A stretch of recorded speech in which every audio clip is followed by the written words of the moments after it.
বৃন্দা, এই ঘরে দেখা করে যাবে বৃন্দা। আজ আমার একমাত্র দুর্লভ লক্ষেন্দরের শুভ পরিণয়ের দিন। সারাটা প্রাসাদে যেন আলোকিত, আত্মীয় স্বজনে যেন ভরপুর, একে অপরের সঙ্গে মেতে রয়েছে।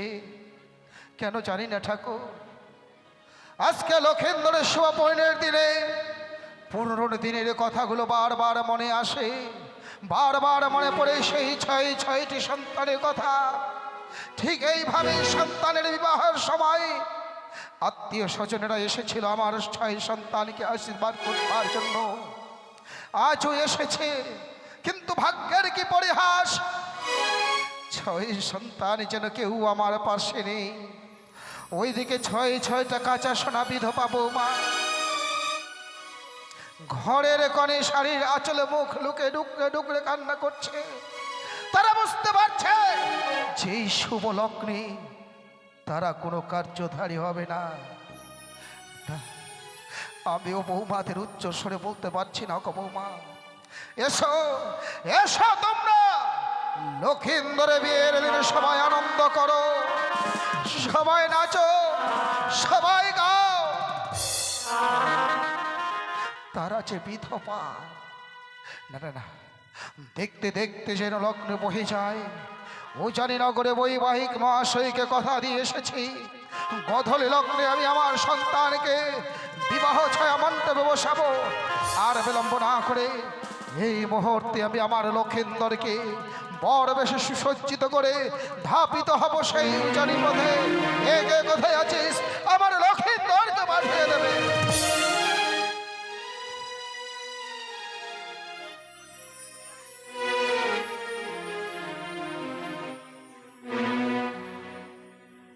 আপনার চরণে প্রণাম জানাই পিতা।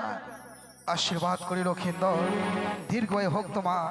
বলুন পিতা, আপনি আমায় কেন ডেকেছেন? লখাই, আজ তোমার শুভ পরিণয়ের দিন। আর শুভ পরিণয়ের দিনে আমাদের সনাতনী নীতি রয়েছে রে লখাই। নববেশে সুসজ্জিত হয়ে যেতে হবে সেই উচানি পথে বিবাহ যাত্রা কারণে, যার জন্যই মনে মনে স্থির নিয়েছি আমি নিজ হস্তে এই মুকুটমালা তোমার মস্তকে পরিধান করাবো। সত্যি বলেছে, আজকে হচ্ছে আমার শুভ পরিণয়। এই শুভ পরিণয়ের দিনে মস্তকে মুকুট পরিধান করতে হয়, পরিধান করতে হয় গলায় মালা। তাছাড়া যে বিয়েতে বসা যায় না, এ আমার অজানা নয় গো পিতা। তাই তো আজকের দিনে আপনার হস্তে দেখছি সেই মুকুট। হয়তো মনে মনে স্থির করেছেন এই মুকুটখানা দিয়ে আজকের দিন আপনি আমায় নিজ হস্তে সাজিয়ে দেবেন। ঠিক তাই লখাই। তবে যদি তাই হয়, আপনার এই সম্মুখে আমি চিত্রগতিতে দাঁড়িয়ে থাকব, ওই মুকুটখানা দিয়ে আমাকে সাজিয়ে দেন। বেশ, আমি তাই সাজিয়ে দিচ্ছি লখাই। মুকুট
ভয় হয় গো পিতা। বলছিস লখাই? আজকের দিনে ওই মুকুট দেখে আমি বারবার করে দূরে সরে যাচ্ছি। এই মুকুট আমাকে পরাবেন না। ওই আমার মাথায় মুকুট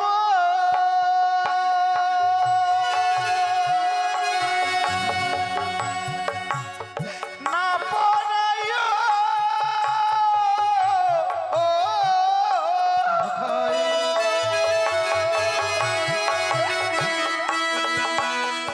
ও গো পিতা সৌদাগর,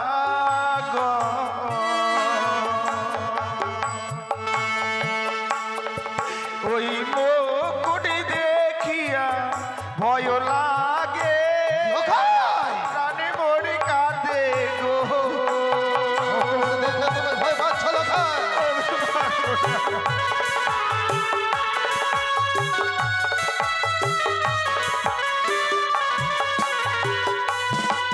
আমার মাথায় মুকুট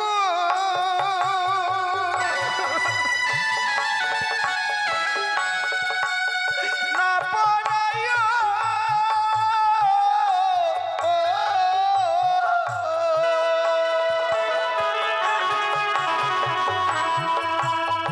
ও গো পিতা সৌদাগর,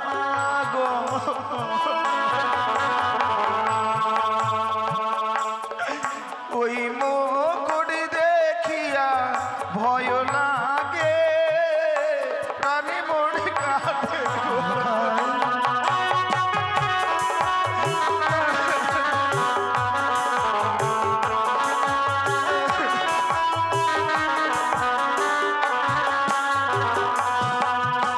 মুকুটের তাপে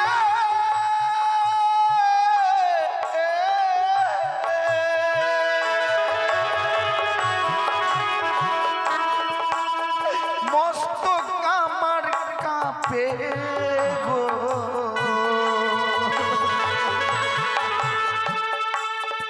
তাই মুকুট দেখিয়া ভয় লাগে, পিতা সৌদা। বলছিস লখাই? ওই মুকুটের তাপে যেন মস্তকখানা কেঁপে ওঠে। আমি পারবো না। লখাই, পিতা গো, এই মুকুটির উপরে তুমি আমন কি দেখতে পাচ্ছ? যা দেখে তোমার প্রাণ কেঁপে উঠছে।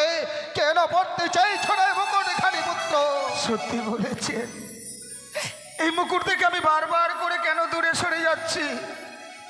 যখন ওই মুকুটখানা পড়ার জন্য আপনার দিকে আমি এগিয়ে যাচ্ছি, ওই মুকুটের তাপে যেন মস্তকখানা আমার কেঁপে ওঠে। আমি সরে যাচ্ছি বারবার করে দূরে। কেন জানেন পিতা? কেন? এমন কি দৃশ্য দেখতে পাচ্ছি এই মুকুটের উপরে? কি দৃশ্য দেখতে পাচ্ছ লখাই? ওই সে মুকুটের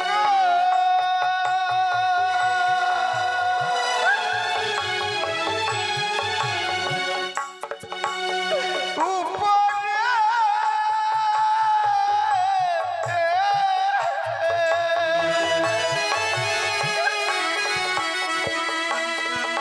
আমি দেখি সর্বের বিষ গো।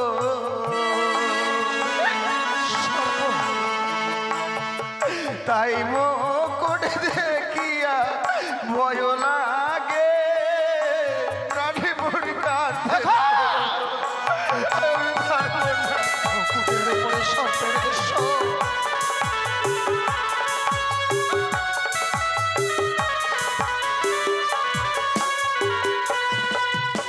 দোহাই পিতা, আপনার দুই চরণ ধরে আজকের দিন আমি বলি, ওগো ওই মুকুটখানা আমাকে পরাবেন না। ওই মুকুট দেখে বড় যেন প্রাণে বড় হয়। তাই আজকের দিনে তবু যদি জোর করে ওই মুকুটখানা আমার মস্তকে আপনি পরিয়ে দেন, না জানি আজকের দিনে আপনাকে আমায় হারিয়ে ফেলতে হবে। ওরে, বড় আশা করেছিলাম মুকুট মালা পরিধান করাবো তোমার মস্তকে। আমার আশা যখন পূর্ণ হলো না, ওরে ওরে কোনো পিতা কি পারে সন্তানের মস্তকে সর্পের মুকুট পরিধান করাতে? আমিও পারবো না লখাই, ওরে আমিও পারবো না পুত্র। কিন্তু লখাই, বলুন। যে দেখো মালির গন্ধিত ফুলের মালা যে ফুলের মালা ছাতনা তলায় তোমার জন্য উজানিনগরে যাদব পক্ষের নেই যে বেহুলা বালিচে রয়েছে, এই ফুলের মালা তোমায় ছাতনা তলায় বেহুলা বালির সঙ্গে মাল্যদান করতে হবে লখাই। আপনি ঠিকই বলেছেন, কিন্তু জানেন পিতা, ছোট থেকে আপনি আমাকে শিক্ষা দিয়েছেন পিতামাতার কর্তব্য, পিতামাতার কথা পালন করা পুত্রের একমাত্র কর্তব্য। না জানি আজকের দিন আপনার আমি এমনই হতভাগ্য সন্তান, আপনার সন্তান হয়ে জন্ম নিয়েছি, পৃথিবীতে এসেছি, কিন্তু সন্তান হয়ে পিতার মনের আশা আমি পূর্ণ করতে পারছি না। বারবার করে মুকুটখানা পরাবেন বলে আমার দিকে এগিয়ে আসছে, আপনাকে আমি বারবার করে দূরে সরিয়ে দিয়েছি। তাই আজকের দিনে ঠাকুরের কাছে আমি কামনা করি, ঠাকুরের কাছে কোনোদিন যদি কোনো পুণ্য করে থাকি, এইটুকু শুধু ঠাকুরকে বলবো, ওগো ঠাকুর, আজকের দিনে যেন পিতার মনের আশাটুকু আমি পূর্ণ করতে পারি। ওই মুকুট থেকে আপনাকে বঞ্চিত করেছি, এবার দেখবেন এই মালাখানা আমি গলায় নিশ্চয়ই ধারণ করব। এই তো আমার পুত্রীর মতো কথা। এসো, এই মুহূর্তে তোমার গলে মালা পরিধান করায়। বেশ পিতা। হয়েছে মালা পরো পরে আমার লখা,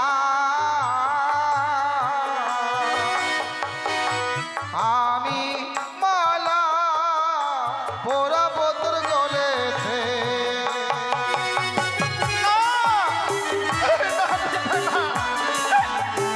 আমি পারবো না, আমি পারবো না। আরে চলো চলো ওরে আমার লখা, ওই যে উজা বিহীনগরে রে। পিতা! এসো এসো না।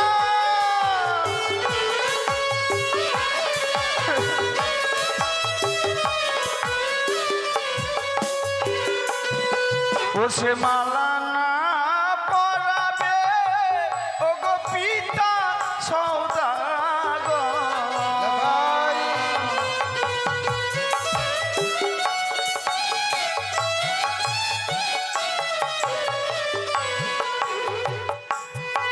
ও সে মালা না পরাবে ওগো পিতা সওদাগর।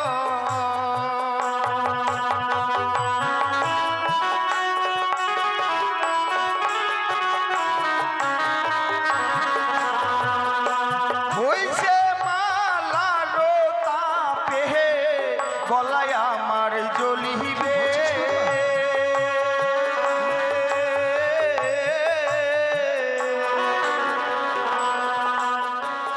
ওগো বাবা মালাও দেখিয়া ভয় লাগে। লখাই, মালা দেখেও তুমি ভয় পাচ্ছ।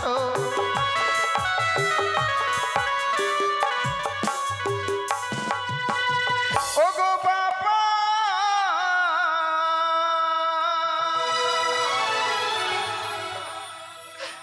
ওই সে মালার উপরে দেখি সর্বের বিষ গো,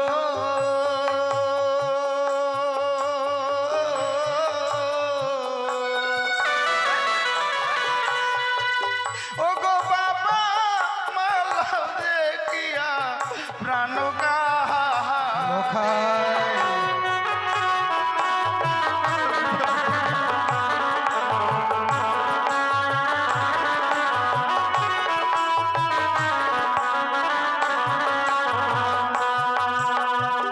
পিতা গো, যা দৃশ্য দেখেছিলাম ওই মুকুটের উপরে, একই দৃশ্য দেখতে পাচ্ছি এই মালার উপরে। এই মালাখানা আমাকে পরাবেন বলে যখন এগিয়ে আসছেন, এই মালার মধ্যেও যেন আমি সর্পের দৃশ্য দেখতে পাচ্ছি। জানি জানি লখাই, মুকুট মালার উপরে তুমি কেন সর্পের দৃশ্য দেখতে পাচ্ছ জানো? ওই রাক্ষসে ও দূর হইতে সর্পের ভয় দেখে চাইছে তোর বিবাহ ভেঙে দিতে, তার শত চেষ্টা শত আশা আমি ব্যর্থ করে দেব। সে যতই সর্পের ভয় দেখাক না কেন, আমার হাতে হামতালে দোষটি নাই দেখে ওদের হইতে সর্পের ভয় দেখাচ্ছে। এবার দেখতে লাগাই হাসতে ধরলাম হামতালে দোষটি দেব মুকুটমালার উপরে হামতালে দোষটির বেরি সর্পকে করবো দুর্ভূত। এবার তো দেখো পুত্র, দেখতে পাচ্ছ মুকুটমালার উপরে সর্পের দৃশ্য।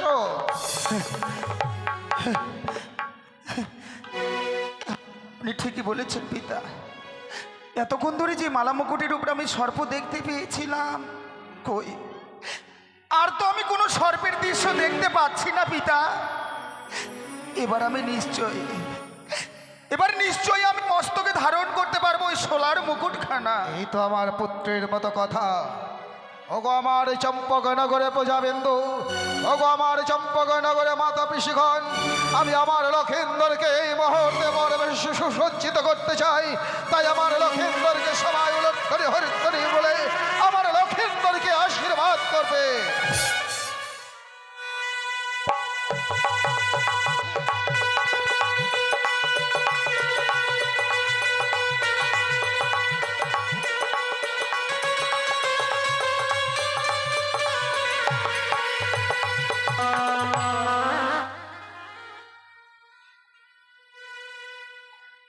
লোকাই মুকুটমালা পরিধান করে মনে হয় গলক বৈকুণ্ঠ থেকে নারায়ণে নেমে এসেছে আর মানুষরার চম্পকনগরে। কিন্তু ওরে লক্ষ্মী বিনীত নারায়ণের শোভা পায় না, যার জন্য আমাদের ধাপিত হতে হবে সেই উজানি পথে। কিন্তু লোকাই, তোমাকে এতদিন আমি একটা শিক্ষা দিয়ে এসেছিলাম, পিতা স্বর্গ পিতা ধর্ম পিতা হি পরমন্তব পিত বিধিমা পরিণে পিয়ন্তি সর্বদেবতা। আর আজ তোমার শুভ পরিণয়, আর সেই শুভ পরিণয় দিনে আজ নতুন শিক্ষা তোমায় দিতে চাই লোকাই। পিতা, আজকে হচ্ছে আমার শুভ দিন, আজকে আমার বিয়ে। এই বিয়ের দিন আবার নতুন করে শিক্ষা দেবেন, আর আপনার সন্তান হয়ে আমি আপনার শিক্ষা আমি গ্রহণ করব না, তা কি করে হয় বলুন পিতা? এমনকি আপনি শিক্ষা আমায় দিতে চান? উজ্জ্বল শাস্ত্রে বলেছে লোকাই, শাস্ত্রে বলেছে জননী জন্মভূমি স্বর্গত বিগড়িয়সী। ওরে কোন শুভযাত্রা পথে অগ্রসর হওয়ার পরে যদি পিতা মাতার চরণে প্রণাম জানিয়ে শুভযাত্রা পথ অগ্রসর হওয়া যায়, ওই শুভযাত্রা পথে কখনো বিপদ আপদ আসে না লোকাই। তাই এই মুহূর্তে যাও, তুমি তোমার গর্ভধারিণী জননীর কাছ থেকে বিদায়।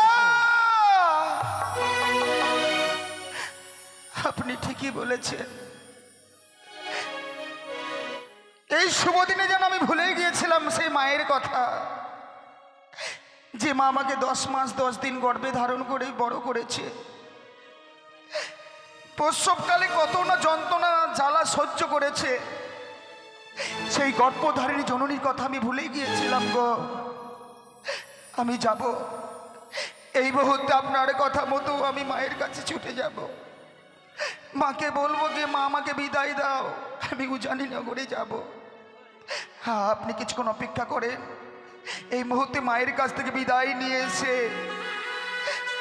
আপনার সঙ্গে বিবাহ করতে যাব ওই ওই উজানি নগরে। উজানি নগরে দেখতে দেখতে যেন আমার লক্ষেন্দর চলে গেল তার গর্ভধারিণী জননীর কাছ থেকে বিদায় নিতে। আমি কথা দিয়ে এসেছি ভাই ভাই মশাইকে, 101টা একে বর্ণের বরযাত্র আমাকে নিয়ে যেতে হবে সে উজানি নগরে। এও কথা দিয়েছি গদলি লগ্নে বিয়ের ছায়া মণ্ডপে বসাবো আমার সন্তানকে। আর বিলম্ব না করে সবেমাত্র লক্ষেন্দরকে বর বেশি সুসজ্জিত করেছি, এখনো 100 বরযাত্রা আমায় সুসজ্জিত করতে হবে। তাই যাই আমি করি বরযাত্রা সুসজ্জিত।